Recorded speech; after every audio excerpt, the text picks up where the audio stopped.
ഇപ്പം വീഴുമോ?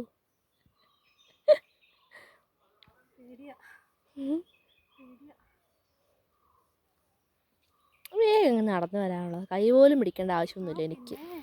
മുട്ടയായിപ്പോയി മരം. നമ്മുടെ പുഴയറമ്പിരിക്കുന്ന മരമാണ്, പക്ഷേ ഫുള്ള് കണ്ടില്ല, എത്ര പ്രകൃതി രമണീയമായ കാഴ്ച കണ്ടായിരുന്നു ഇവിടെ. അതേ അമ്മ പറഞ്ഞത് ശരിയാട്ടോ, അതേ ഇല്ലയൊക്കെ മുളയ്ക്കുന്നുണ്ട് നൈസിൽ. അതെ, പുഴയൊക്കെ നന്നാക്കിയത് നല്ല എന്താ പറയുക, നിറച്ച് കാടും തഴയൊക്കെ വെട്ടിയിട്ടുണ്ട് അല്ലേ, എല്ലാം വെട്ടിത്തെളിച്ച്. എന്ത് രസമായിരുന്നു ഇവിടെയൊക്കെ നമ്മൾ ചാടുന്ന പുഴ. പക്ഷേ ഇത് കുറച്ച് നാൾ കഴിയുമ്പോഴേക്കും കണ്ടോ ഇരട്ടിയായിട്ട് ഉണ്ടാവില്ല, തലച്ച് ഇഷ്ടം പോലെ നമ്മുടെ ആദ്യമുള്ള പുഴ പോലെ തന്നെയാകും.